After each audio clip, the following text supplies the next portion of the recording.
En moins de 24 mois, le retard structurel se comprime.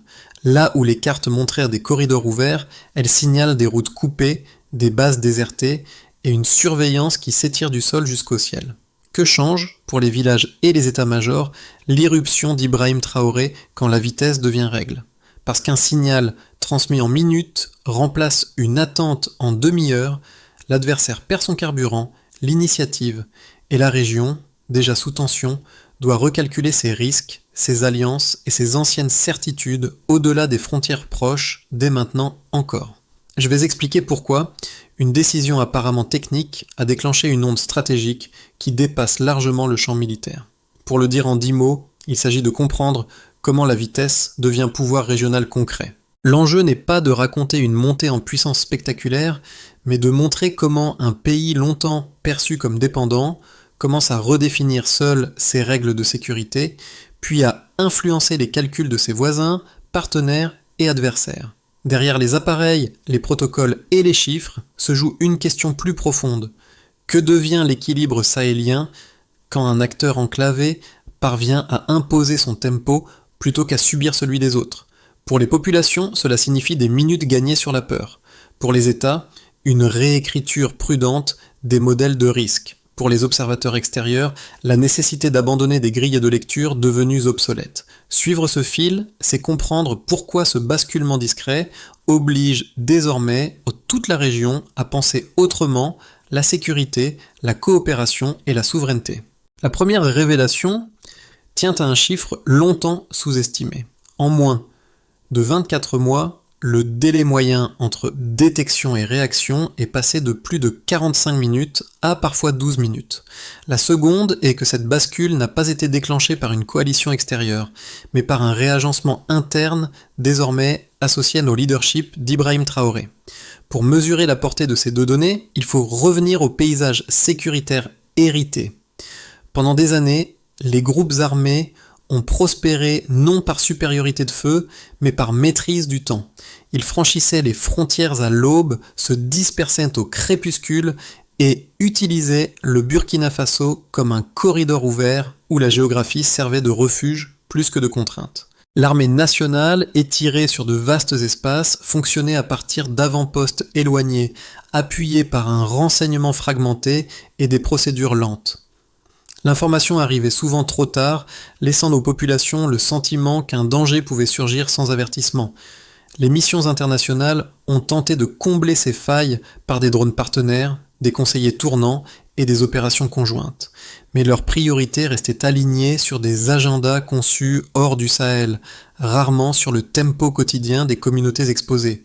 Dans ce cadre, les insurgés exploitaient systématiquement l'écart entre détection et intervention. Agir plus vite, disparaître plus vite, s'adapter plus vite. Cette logique constituait leur avantage structurel. C'est précisément cet avantage qui commence à se fissurer. La compréhension que le contrôle du terrain sahélien est impossible sans contrôle du ciel ouvre une séquence nouvelle. Le ciel cesse d'être un décor stratégique pour devenir une frontière active. Cette idée longtemps théorique devient opérationnelle lorsque les flux de renseignements, les capacités aériennes et la décision sont compressés dans un même cycle temporel. À ce stade, le changement reste invisible pour l'observateur extérieur. Mais pour les unités au sol et les villages frontaliers, une évidence s'impose déjà. La rapidité redéfinit la sécurité.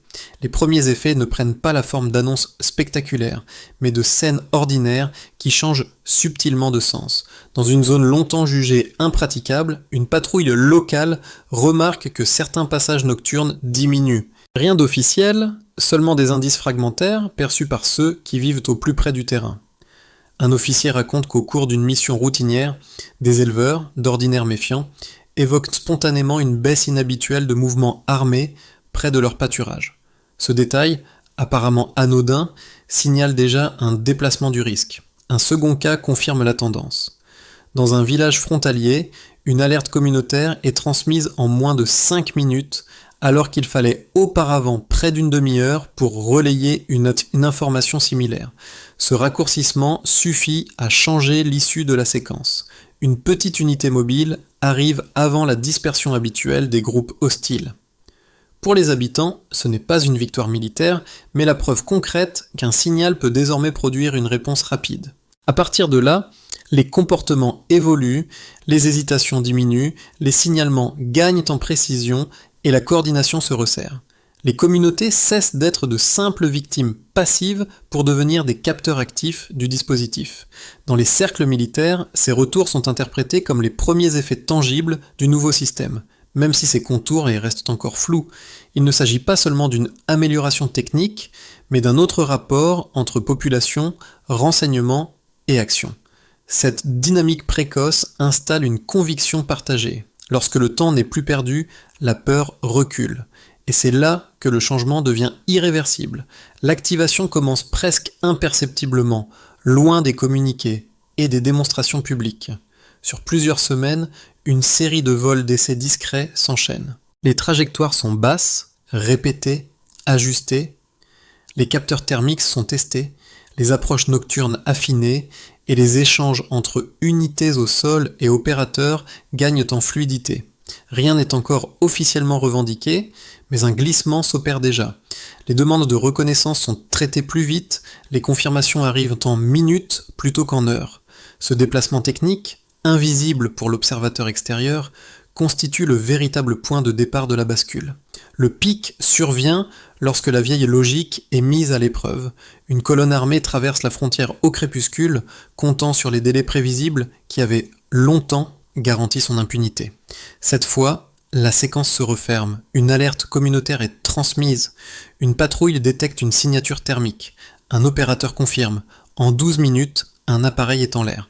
En moins d'une demi-heure, la colonne se disperse avant d'atteindre sa zone de regroupement. Pour la première fois depuis des années, l'avantage temporel change de camp. Ce n'est pas l'impact matériel qui marque les esprits, mais la rupture du rythme. À partir de ce moment, l'intensité monte d'un cran. Les groupes hostiles testent les failles.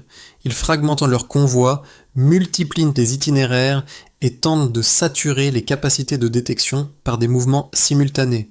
Ils déplacent leur passage à des heures imprévisibles, espérant retrouver l'asymétrie d'hier. Mais la réponse nationale s'adapte. Les cartes sont réécrites quotidiennement. Les trajectoires de fuite, autrefois considérées comme sûres, deviennent des zones surveillées. Les erreurs se multiplient, la cohésion interne se dégrade et l'hésitation s'installe.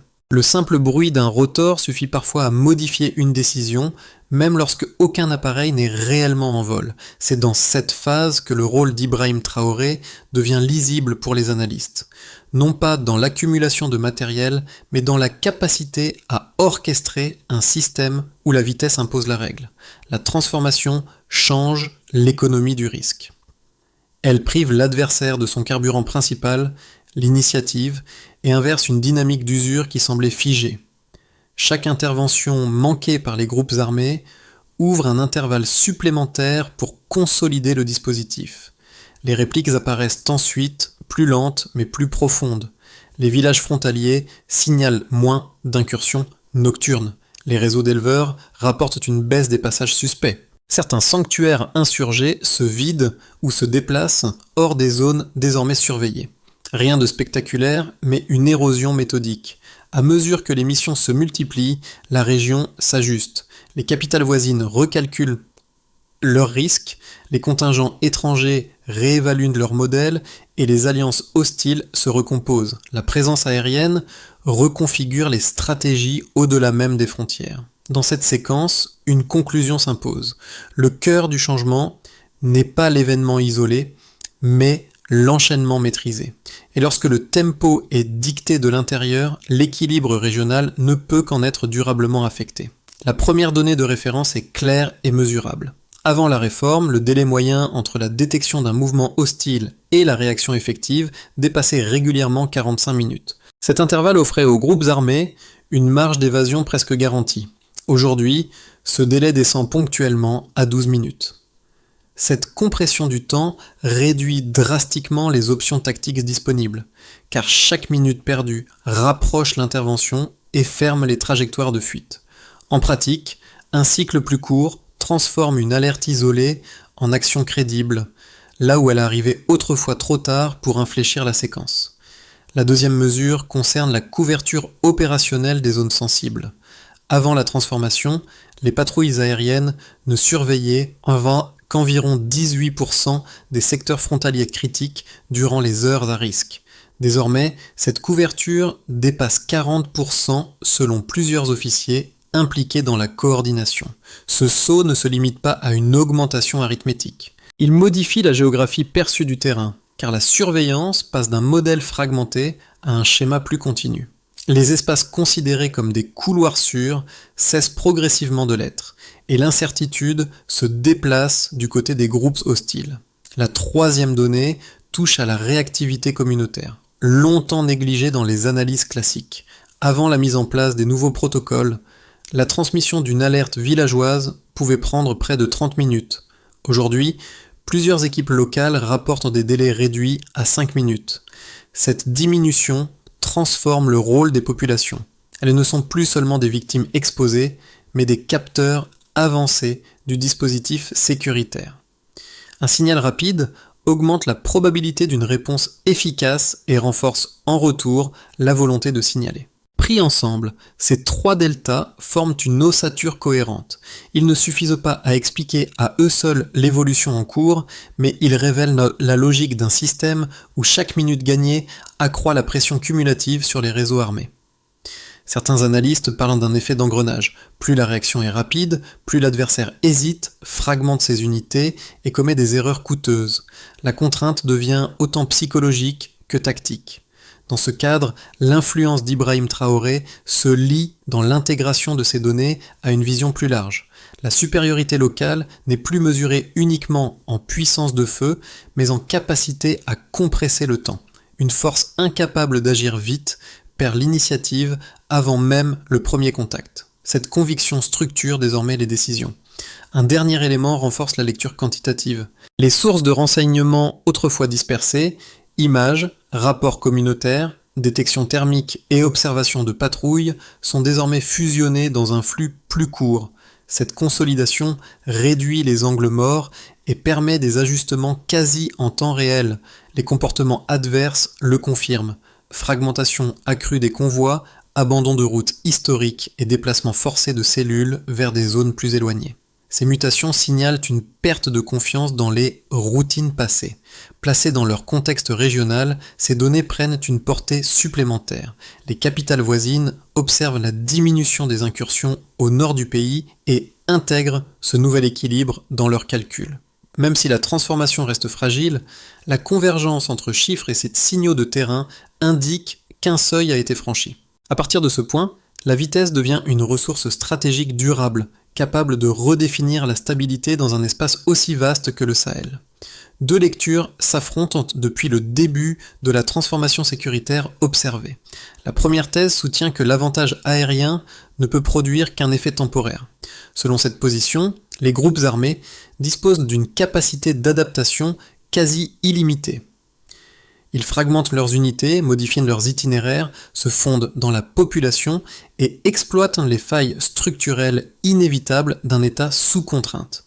Dans cette logique, chaque progrès technologique finit contourné.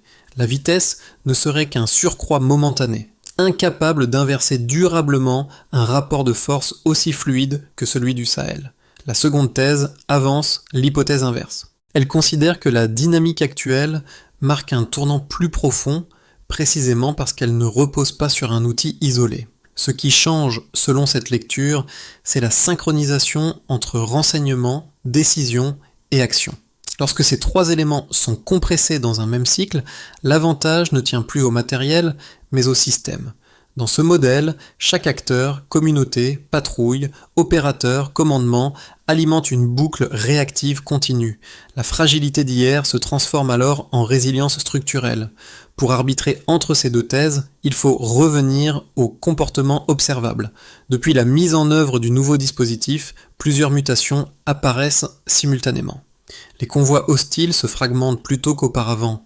Certaines routes historiquement utilisées sont abandonnées. Des cellules sont contraintes de se déplacer vers des zones plus éloignées du centre opérationnel. Ces ajustements ne relèvent pas d'une simple tactique ponctuelle. Ils traduisent d'un rétrécissement mesurable de la marge d'action disponible. Un autre élément renforce cette lecture. L'adaptation insurgée demeure réelle, mais elle opère désormais sous contrainte temporelle. Chaque erreur coûte davantage. Chaque retard expose plus vite. La plasticité organisationnelle subsiste, mais elle s'exerce dans un espace plus étroit où la surprise devient difficile à conserver. Ce glissement suggère que l'avantage n'est pas seulement conjoncturel, la synthèse qui s'impose est nuancée. Oui, l'adversaire s'adapte. Mais pour la première fois depuis longtemps, la réactivité nationale semble avoir pris l'ascendant. Ce basculement n'abolit pas le cycle d'adaptation, il en modifie les termes. Et c'est précisément cette modification, portée par une doctrine structurée sous Ibrahim Traoré, qui donne à la transformation actuelle une portée durable. Un point charnière apparaît lorsque des signaux jusque-là dispersés commencent à converger. Les incursions nocturnes diminuent dans plusieurs zones frontalières. Les convois hostiles se fragmentent plus tôt. Certaines cellules se déplacent vers des espaces plus éloignés, acceptant des itinéraires plus longs et plus risqués. Ce qui ressemblait à une montée en capacité technique révèle alors une reconfiguration plus profonde du calcul adverse. La nouveauté n'est pas seulement d'être vue, mais de devoir supposer en permanence qu'une réaction rapide est possible. Dans cette phase, un détail modifie la lecture stratégique. Les groupes armés ne planifient plus uniquement en fonction des mouvements au sol. Ils doivent intégrer la possibilité constante d'une intervention venue du ciel, même lorsque aucun appareil n'est visible. Cette incertitude permanente agit comme une contrainte psychologique. Elle allonge les temps de décision, fragilise la coordination interne et multiplie les erreurs. La simple hypothèse d'une réponse rapide suffit parfois à dissuader une action.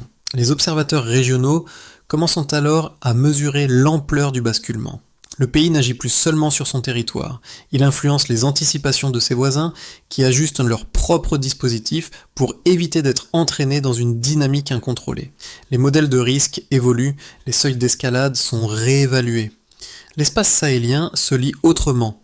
C'est ici que la doctrine portée par Ibrahim Traoré devient pleinement visible. Non comme une accumulation de moyens, mais comme une capacité à remodeler les attentes adverses.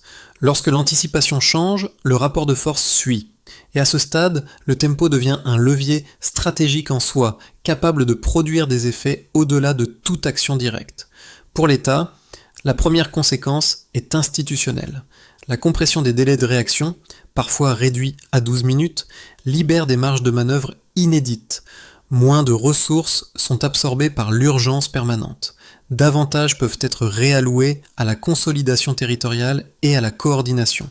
Les centres de commandement, autrefois dépendants de relais extérieurs, gagnent en autonomie opérationnelle. Cette capacité accrue renforce la crédibilité de l'appareil étatique, non par des annonces, mais par la répétition de réponses cohérentes. Dans cette logique, la doctrine structurée sous Ibrahim Traoré agit comme un multiplicateur de confiance interne, car elle rend l'action plus prévisible et plus lisible. Pour les acteurs économiques, l'impact est indirect mais déterminant. La baisse des incursions nocturnes dans certaines zones du Nord réduit les perturbations sur les axes commerciaux et les couloirs pastoraux. Des transporteurs signalent moins d'interruptions forcées. Des itinéraires longtemps évités sont progressivement réévalués. Cette amélioration ne signifie pas l'absence de risque, mais une meilleure prévisibilité. Or, pour les entreprises locales, la stabilité se mesure moins à la disparition totale de la menace qu'à la capacité d'anticiper et d'amortir les chocs. À ce titre, la vitesse devient un facteur économique, car elle réduit l'incertitude et rouvre des circuits suspendus. Pour les populations, les effets sont d'abord psychologiques. Dans plusieurs villages, le simple fait de savoir qu'une réponse peut intervenir rapidement modifie les comportements.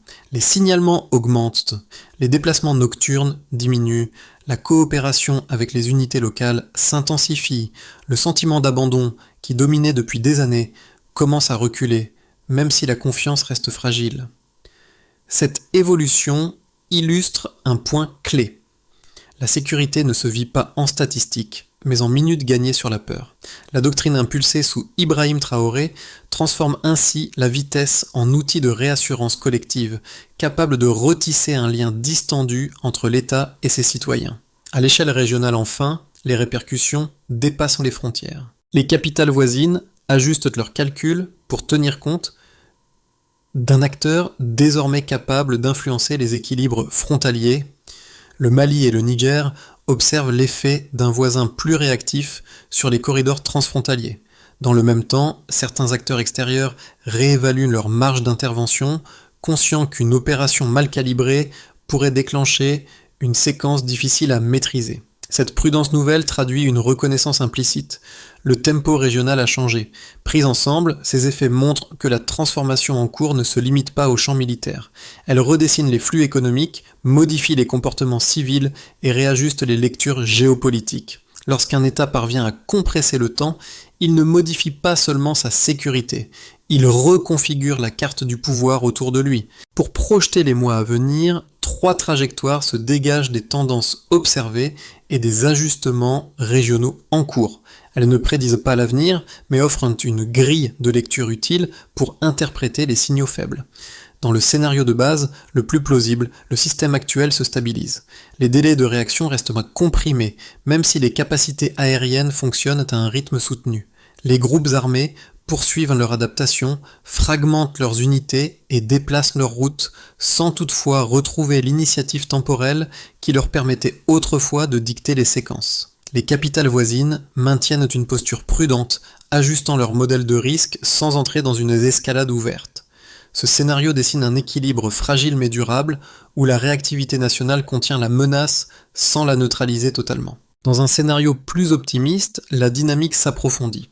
Des améliorations logistiques permettent de maintenir les appareils en opération plus régulièrement.